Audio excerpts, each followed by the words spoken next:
내 이름은 김민우. 올해 38살입니다. 국내 중견 건설회사에서 열심히 일하며 아내 수진과 이제 막 7번째 결혼기념일을 맞았습니다. 수진은 고등학교 국어교사로 재직 중이었고 학생들 사이에서 인기가 많은 교사였습니다. 우리는 서로 다른 직업을 가졌지만 각자의 영역에서 최선을 다하며 모두가 부러워하는 부부로 살아왔어요. 그날도 평소와 다름없이 회사에서 야근을 마치고 집에 돌아왔습니다. 11시가 넘은 시간, 현관문을 열자 집안은 어둠에 잠겨 있었어요. 불을 켜니 식탁 위에 쪽지 한 장이 놓여 있었죠. 오늘 학교 동료와 저녁 먹고 들어올게. 기다리지 마. 그런 메시지는 최근 들어 자주 보는 것이었습니다. 예전에는 항상 내가 야근하는 날이면 늦게라도 함께 식사하자고 기다렸던 수진이었는데 요즘은 자신의 일정이 더 바빠졌다는 말을 자주 했어요. 특히 새로 정근 온 정우라는 남자 교사 이야기를 종종 하곤 했죠. 정우 선생님이 새로운 교육 프로그램 시작했는데 같이 준비하게 됐어. 정우 선생님이 학생 상담 노하우가 좋아서 많이 배우고 있어. 정우 쌤이 추천한 책이야. 같이 읽어볼래? 수진의 입에서 그 이름이 나올 때마다 가슴 한쪽이 묘하게 불편했습니다. 그건 단순한 질투가 아니었어요. 뭔가 직감적인 불안감이었죠. 하지만 아내를 믿고 싶었습니다. 열심히 일하는 그녀를 의심하고 싶지 않았어요. 새벽 1시쯤 현관문 소리가 들렸습니다. 침실에 불을 끄고 잠든 척했지만 사실 잠을 이루지 못하고 뒤척이고 있었죠. 수지는 조용히 욕실에 들어갔어요. 평소보다 긴 샤워 시간, 그리고 침실에 들어와 침대 반대편에 누웠습니다. 예전에는 항상 내 품에 안겨 잠들던 그녀가 요즘은 등을 돌리고 자는 일이 많아졌어요. 다음 날 아침 수지는 평소보다 일찍 일어나 준비하는 모습이 분주했습니다. 오늘은 왜 그렇게 서두르는 거야? 아침 자율학습 감독이 있어서. 그녀의 대답은 자연스러웠지만 뭔가 꺼림칙했어요. 수진이 출근하고 난 뒤 화장실에 들어갔다가 이상한 점을 발견했습니다. 평소 수진이 쓰던 것과 다른 향의 샤워젤 흔적이 남아 있었어요. 달콤하면서도 무거운 향. 수진이 평소 좋아하던 산뜻한 과일 향과는 확연히 달랐죠. 그리고 휴지통에서 발견한 쪽지 조각. 찢어진 종이에는 알아볼 수 없는 글자들 사이로 정우라는 이름만 선명했습니다. 다른 내용은 모두 찢겨 알 수 없었어요. 가슴이 쿵 내려앉았죠. 아내의 일기장을 훔쳐보는 것처럼 죄책감도 들었지만 한편으로는 무언가를 감추려는 그녀의 행동이 더 신경 쓰였습니다. 회사에서도 일에 집중할 수 없었어요. 점심시간에 몰래 수진의 학교 홈페이지에 접속해 교직원 명단을 살펴봤습니다. 정우라는 이름을 찾기는 어렵지 않았어요. 박정우, 30대 중반으로 보이는 미술교사, 단정한 외모와 부드러운 인상의 남자였죠. 그 순간 묘한 감정이 밀려왔어요. 수진이 그런 남자를 매일 같은 공간에서 만나고 있다는 사실이 갑자기 위협적으로 다가왔습니다. 결혼 7년 차에 신혼 때와 달라진 건 당연하다 생각했지만 지금은 전혀 다른 이유로 수진이 변하고 있다는 확신이 들었다. 아내의 외적인 변화가 먼저 눈에 띄었죠. 항상 단정하고 자연스러운 스타일을 고수하던 수진이 최근 들어 화장도 달라지고 옷 스타일도 세련되게 바뀌었습니다. 물론 자기 개발을 위한 변화라면 환영할 일이었죠. 하지만 그 변화의 시기가 정우라는 이름이 자주 언급되기 시작한 시점과 묘하게 일치했어요. 회사에서 돌아온 어느 날 저녁, 수진의 옷장을 열었습니다. 일반적인 교사 복장과는 거리가 먼 고급스러운 블라우스들이 새로 걸려 있었어요. 그리고 전에 본 적 없는 향수병, 달콤하면서도 묵직한 향이 코끝을 스쳤죠. 샤워젤에서 맡았던 그 향과 같았습니다. 가슴이 답답해졌어요. 수진아, 이 향수 새로 산 거야? 저녁 식사 중에 무심코 물었습니다. 이거 학교 선생님들끼리 하는 향수 클럽이 있어서 서로 돌려 쓰는 거야. 그녀의 대답이 너무 자연스러워서 오히려 더 의심스러웠어요. 평소 알레르기가 있어 향수를 잘 쓰지 않던 수진이었는데 갑자기 향수 클럽이라니 이해가 되지 않았습니다. 식사를 마치고 거실에서 TV를 보고 있는데 수진의 핸드폰이 울렸어요. 문자 알림음이었습니다. 수진은 부엌에서 설거지를 하고 있었죠. 무심코 내려다본 핸드폰 화면에 정우 선생님이라는 이름이 보였습니다. 메시지 내용은 미리 보기로 일부만 보였어요. 내일 일정 확인하고 싶은데 순간 핸드폰을 확인하고 싶은 충동이 일었지만 그건 아내의 사생활을 침해하는 행위라 생각했어요. 아직은 그녀를 믿고 싶었습니다. 하지만 수진이 문자를 확인하고 나서 갑자기 말투가 달라졌어요. 민우야, 내일 학교에서 특별 프로그램이 있어서 늦을 것 같아. 기다리지 말고 너 먼저 먹어. 이전에는 항상 무슨 프로그램인지 어떤 일이 있는지 자세히 이야기해 주던 수진이었는데 요즘은 이유를 간략하게만 얘기하고 넘어갔습니다. 마치 더 이상의 질문을 원하지 않는 것처럼요. 다음 날 아침 수진은 평소보다 일찍 일어나 공들여 준비했어요. 평소에는 단정한 정도로만 화장하던 그녀가 오늘은 유난히 신경 써서 화장을 했죠.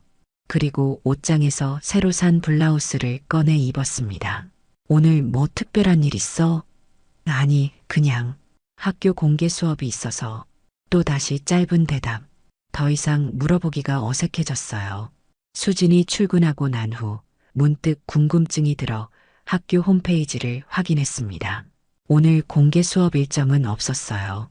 처음으로 아내가 명백히 거짓말을 했다는 사실을 확인한 순간이었습니다. 회사에서 일은 손에 잡히지 않았어요. 오후에 급한 마음에 수진의 학교로 향했습니다.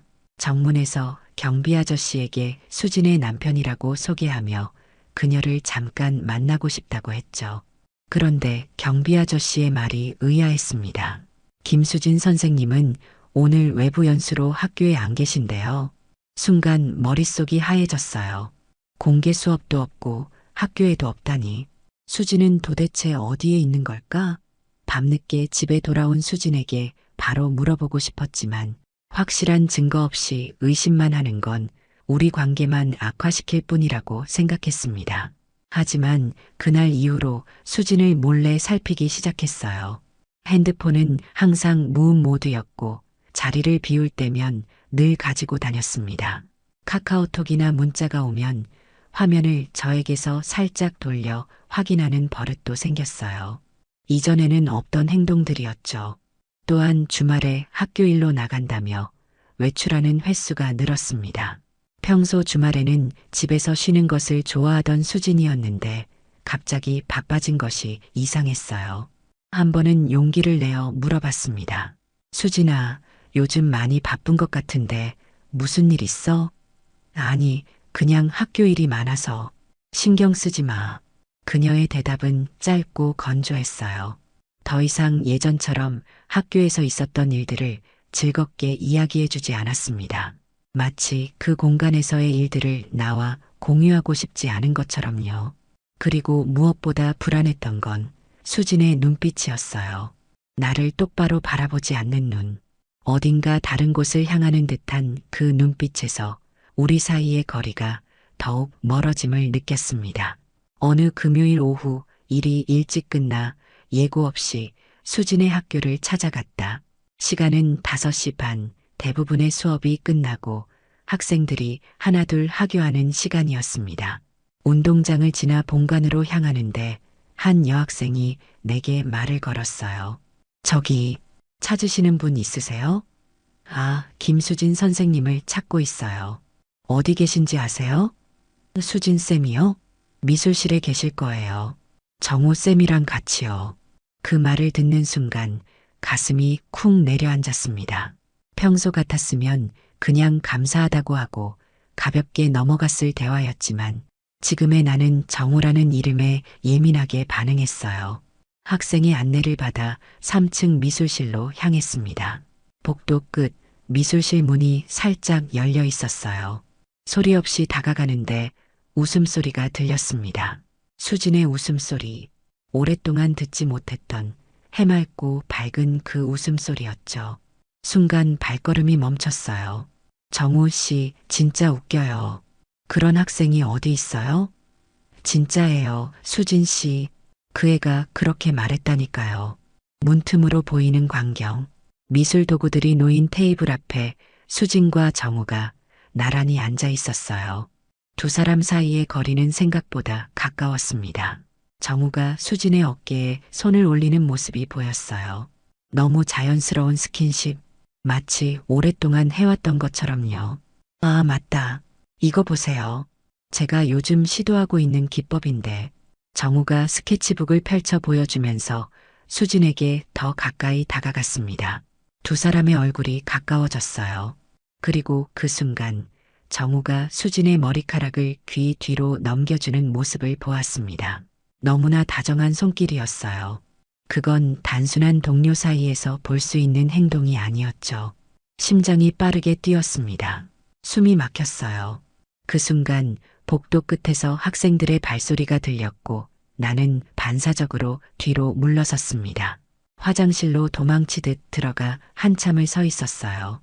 다시 나왔을 때 미술실 문은 완전히 닫혀 있었습니다. 그날 저녁 수지는 평소보다 늦게 돌아왔어요. 8시가 넘어서였죠. 현관문이 열리자 평소와 다르게 먼저 인사를 건넸습니다. 왔어? 저녁 먹었어?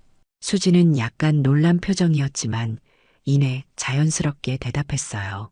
응, 학교에서 회의하다가 늦어서 선생님들이랑 같이 먹었어. 거짓말이었습니다.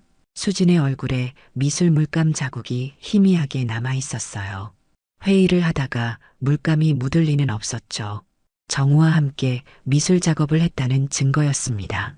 오늘 학교에 무슨 일 있었어? 조심스럽게 물었어요. 별거 없었어. 그냥 평소처럼 수업하고 회의했어. 수지는 무심한 척 대답했지만 시선은 나를 똑바로 보지 않았습니다. 미술실에도 갔었어? 불쑥 물어보았어요. 수진의 표정이 살짝 굳었습니다. 아, 잠깐. 교과 연계 프로젝트 때문에 정우 선생님이랑 의논할 게 있어서 그 순간 마지막 남아있던 의심의 여지가 사라졌어요. 수지는 정우와의 관계를 숨기려 하고 있었고 나에게 거짓말을 하고 있었습니다. 그날 밤 잠을 이루지 못했어요. 옆에서 평화롭게 잠든 수진을 바라보며 마음이 찢어질 것 같았습니다. 7년 동안 함께한 시간, 서로 의지하며 살아온 날들. 그 모든 것이 한순간에 무너져 내리는 느낌이었어요. 아내와의 대화 후 며칠간 잠을 설쳤다. 내 기억 속 수지는 정직하고 신뢰할 수 있는 사람이었는데 앞에 있는 이 여자는 마치 다른 사람 같았습니다. 그녀의 말을 믿고 싶었지만 모든 정황이 의심스러웠어요. 결국 어느 날 아침 괴로운 결단을 내렸습니다. 인터넷에서 사설 탐정을 검색했어요. 내가 할 수 있는 마지막 선택이었습니다. 여러 업체를 둘러보다가 평판이 좋은 한 곳을 찾았어요. 전화번호로 연락했습니다. 네, 진실탐정사무소입니다. 안녕하세요. 제 아내에 대해 알아봐야 할 것이 있어서요. 목소리가 떨렸어요. 내가 정말 이런 일을 하고 있다는 게 믿기지 않았습니다. 상담사는 차분하게 내 이야기를 들어주었어요.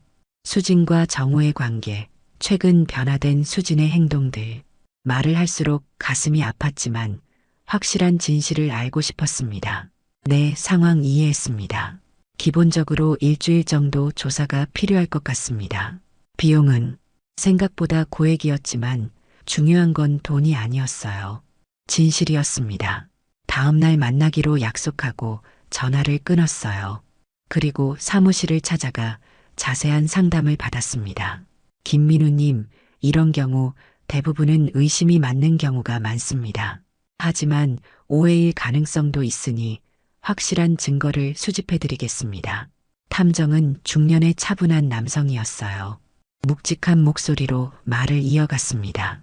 일단 부인의 일상을 조사하고 특히 의심되는 남성과의 접촉 상황을 확인하겠습니다. 사진과 영상으로 증거를 수집할 거고요.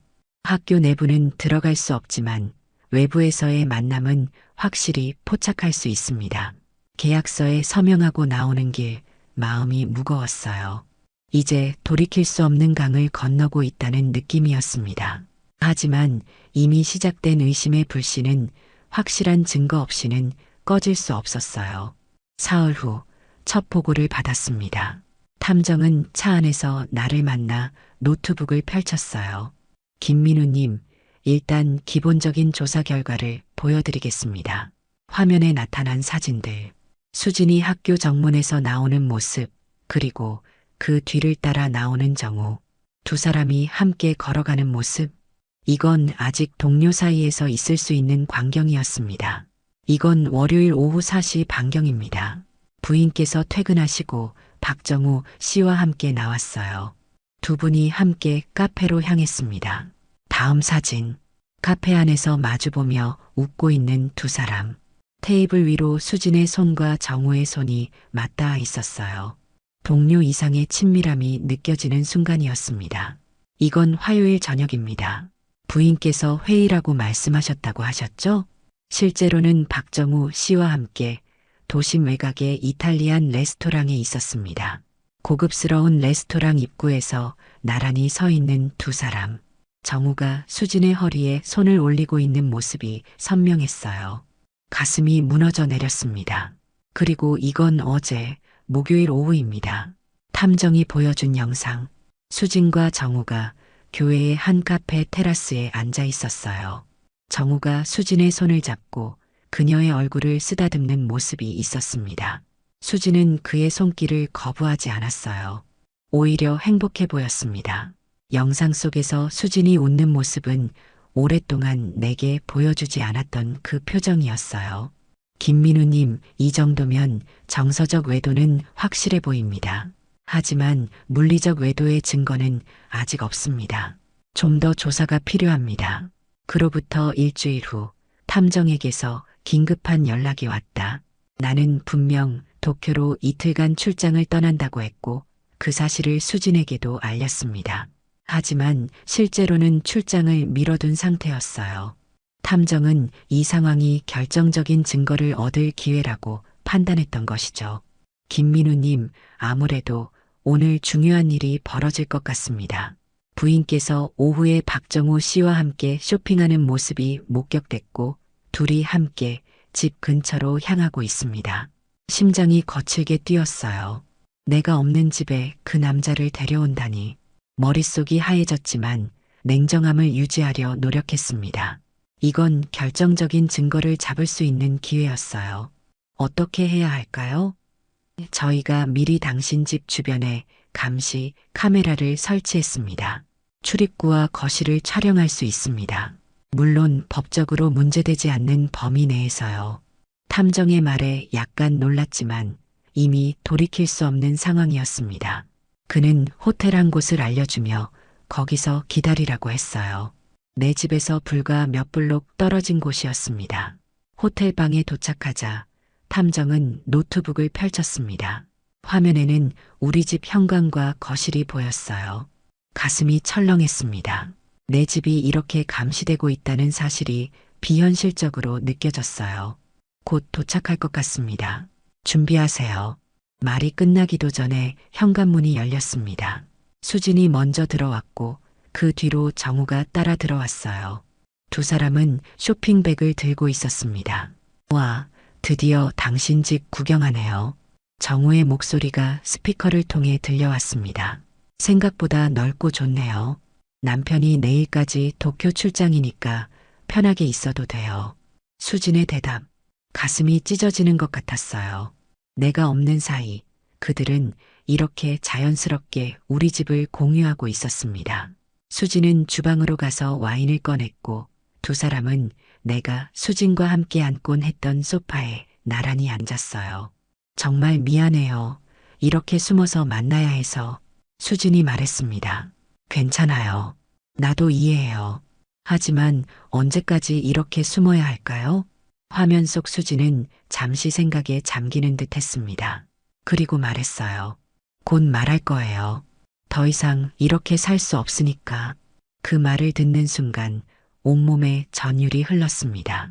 수지는 이미 이혼을 결심했던 거였어요. 내가 보지 못한 사이 그녀의 마음은 완전히 떠나 있었습니다. 시간이 흐르며 상황은 더욱 악화됐어요. 두 사람은 와인을 마시며 점점 더 친밀해졌고 마침내 정우가 수진에게 키스했습니다. 수진은 전혀 거부하지 않았어요. 오히려 더 적극적으로 반응했습니다. 여기서 봐야 할까요? 탐정이 조심스럽게 물었습니다. 네, 단호하게 대답했어요. 끝까지 봐야 합니다. 화면 속에서 두 사람은 점점 더 깊은 스킨십을 나누기 시작했어요. 그리고 마침내 수진이 정우의 손을 잡고 침실로 향했습니다. 우리의 침실, 수진과 내가 7년 동안 함께 잠들었던 그 공간으로. 침실 내부는 촬영하지 않았습니다. 탐정이 말했어요. 법적 문제가 생길 수 있어서요. 하지만 이 정도면 충분한 증거가 될 것 같습니다. 나는 무표정하게 고개를 끄덕였습니다. 이미 모든 것이 명확해졌어요. 내 아내는 다른 남자와 우리 집, 우리 침대에서 관계를 갖고 있었습니다. 이보다 더 명확한 증거는 없었어요. 복수는 차갑게 준비해야 한다고 했던가. 증거를 확보한 후에도 나는 평소와 다름없이 행동했다. 마치 아무것도 모르는 것처럼. 출장에서 돌아온 후 수진을 반갑게 맞이했습니다. 오히려 평소보다 더 다정하게 굴었어요. 출장 어땠어? 수진이 물었습니다. 괜찮았어. 생각보다 일이 많아서 힘들었지만 거짓말이 이렇게 쉽게 나오다니. 하지만 수진도 마찬가지였죠. 그녀는 내가 없는 사이 무엇을 했는지 묻는 내 질문에 아무렇지 않게 거짓말을 했습니다. 별일 없었어. 학교 일하고 집에서 쉬었지. 연기는 시작되었습니다. 나는 아내를 의심하지 않는 남편 역할을, 수지는 충실한 아내 역할을. 그러나 이 연극은 곧 끝날 예정이었어요. 변호사와의 상담은 매우 효과적이었습니다. 한국에서 상간소송은 여전히 유효했고 내가 확보한 증거들은 충분했어요. 법적으로 정우에게 손해배상을 청구할 수 있었습니다. 특히 그가 교사라는 점이 큰 약점이었어요. 이런 스캔들이 공개되면 그의 경력은 끝날 것이었습니다. 법적 절차는 준비됐지만 좀 더 효과적인 복수를 원하신다면 제가 방법을 알려드리겠습니다. 변호사의 말에 귀를 기울였습니다. 그가 제안한 전략은 간단했어요. 먼저 정우의 학교와 교육청에 증거 자료를 제출하는 것. 교사로서의 품위를 손상시키는 행위에 대한 징계 절차가 시작될 것이었습니다. 그리고 동시에 상간소송을 진행하는 것. 이중 타격으로 정우의 인생은 완전히 무너질 것이었어요. 수진 씨와의 관계는 어떻게 하실 건가요? 이혼이죠. 하지만 그건 마지막 단계입니다. 며칠 동안 세부 계획을 세웠습니다. 그동안 수진은 여전히 정우와 만남을 이어갔어요. 이제는 숨기려는 노력도 줄어든 것 같았습니다. 평일 저녁에도 늦게 들어오는 일이 많아졌고 주말에는 거의 집에 없었죠. 나는 그저 바쁜 일 있냐고 물을 뿐 더 이상 캐묻지 않았습니다. 이미 모든 것을 알고 있으니까요. 회사에서는 내 모습을 전혀 눈치채지 못했을 거예요. 평소와 다름없이 일했고 오히려 더 열심히 일했습니다. 업무에 집중하는 것이 내 정신을 붙잡아주는 유일한 방법이었으니까요. 하지만 밤이 되면 달라졌습니다. 잠을 이루지 못하고 복수 계획을 점검하곤 했어요. 어느 날 저녁 수진이 샤워하는 동안 그녀의 핸드폰이 울렸습니다. 정우의 메시지였어요. 이제는 더 이상 몰래 볼 필요도 없었습니다. 어차피 모든 증거는 이미 확보했으니까요. 하지만 호기심에 메시지를 열어봤습니다. 이번 주말에 춘천 펜션 예약했어. 민우 씨 출장 간다고 했지? 분노가 치밀어 올랐지만 이내 냉정을 찾았어요. 이것도 좋은 기회였습니다. 수진이 춘천에 간 사이 나는 마지막 준비를 끝낼 수 있었어요. 다음 날 회사에서 휴가를 신청했습니다. 그리고 교육청에 방문 일정을 잡았어요. 정우의 학교 교장 선생님과도 비공개 면담을 요청했습니다. 모든 것이 착착 진행되고 있었어요.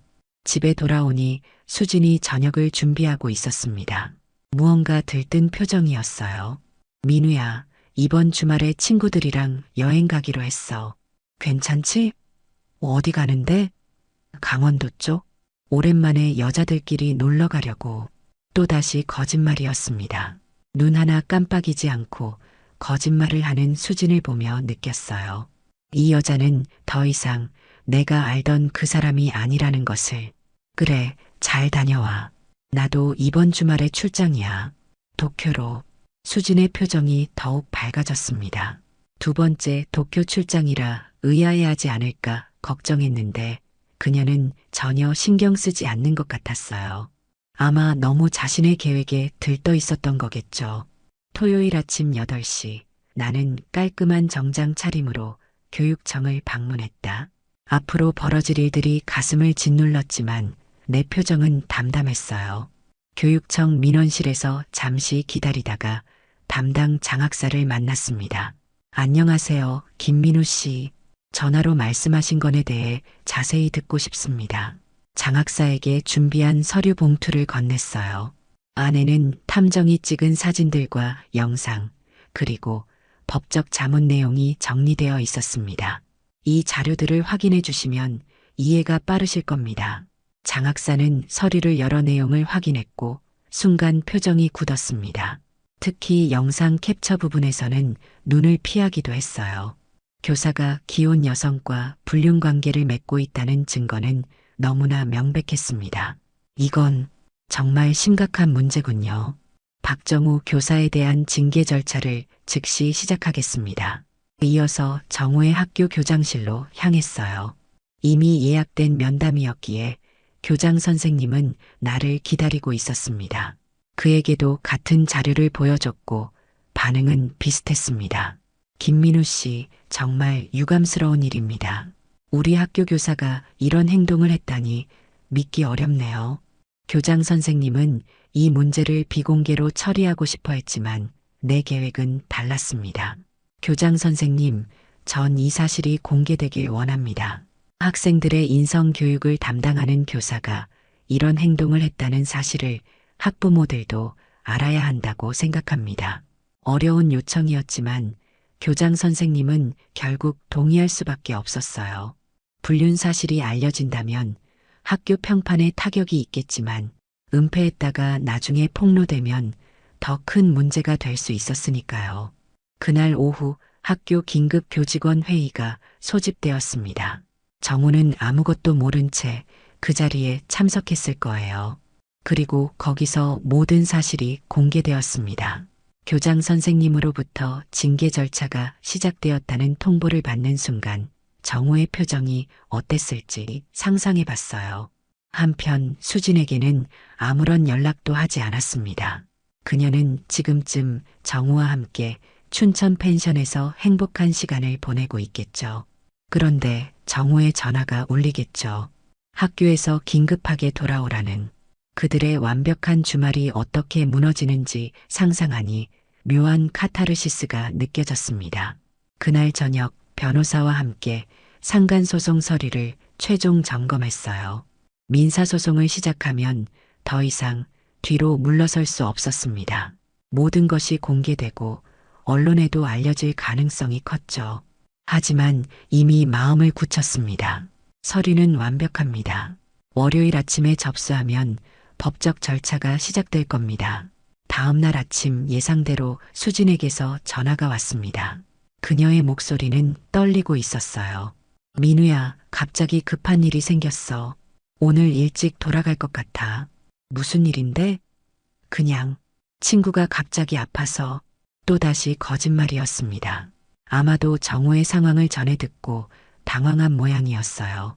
하지만 그녀는 아직 내가 모든 것을 알고 있다는 사실을 모르고 있었습니다. 그래, 조심해서 와.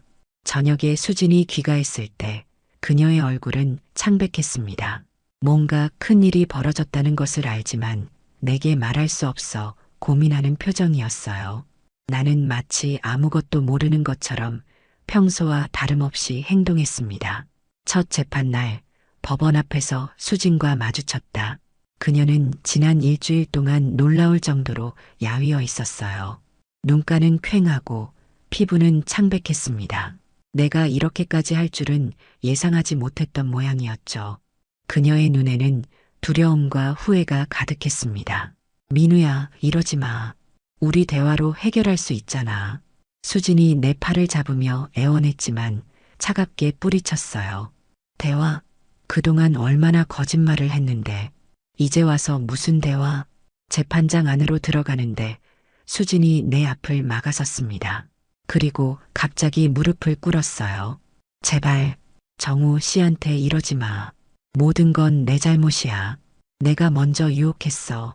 그 사람 경력이 망가져. 순간 분노가 치밀어 올랐습니다. 아내가 다른 남자를 위해 내 앞에서 무릎 꿇고 빌다니. 그것도 불륜 상대를 위해서. 정말 끝까지 수지는 정우만 생각하고 있었어요. 일어나. 사람들이 보고 있어. 차갑게 말했습니다. 내 걱정은 정우가 아니라 너 자신이어야 할 텐데. 재판은 예상대로 진행되었습니다. 내가 가진 증거는 압도적이었고 정우 측에서는 반박할 수 없었어요. 법정에서 정우의 모습은 비참했습니다. 한때 자신감 넘치던 그 남자는 이제 고개를 들지 못하고 있었어요.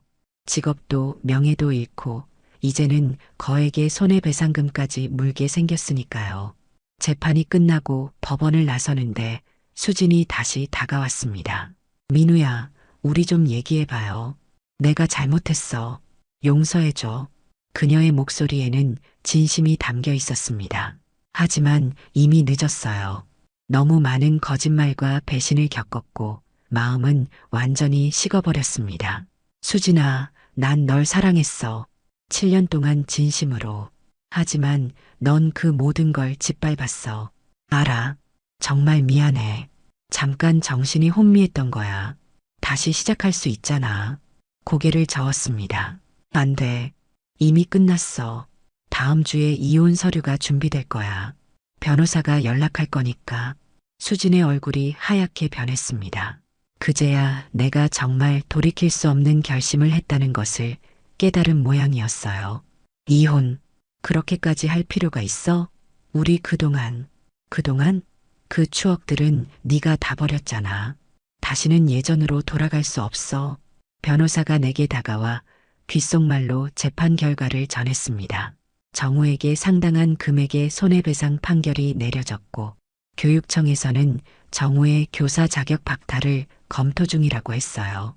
그의 인생은 이제 완전히 망가졌습니다. 한 달 후 이혼 절차가 마무리되었습니다.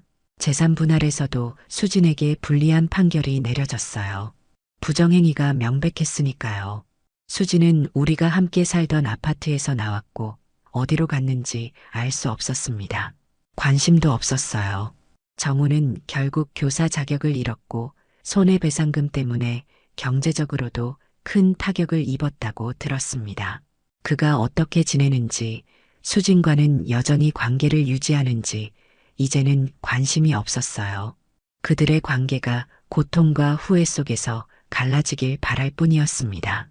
모든 일이 끝나고 나는 홀로 우리 집 거실에 앉아 있었습니다. 벽에 걸린 수진과의 사진들은 이미 모두 내려진 지 오래였어요. 손에는 위스키 잔을 들고 창밖을 바라보고 있었습니다. 비가 내리기 시작했어요. 배신에는 대가가 따른다는 걸 몸으로 기억하게 해줬어. 중얼거리며 잔을 비웠습니다. 가슴에는 여전히 상처가 남아 있었지만 적어도 복수는 완벽했습니다. 이제 남은 것은 내 삶을 다시 시작하는 일뿐이었어요. 아직은 쉽지 않겠지만 언젠가는 가능할 거라고 생각했습니다. 시간이 모든 것을 치유한다고 하니까요.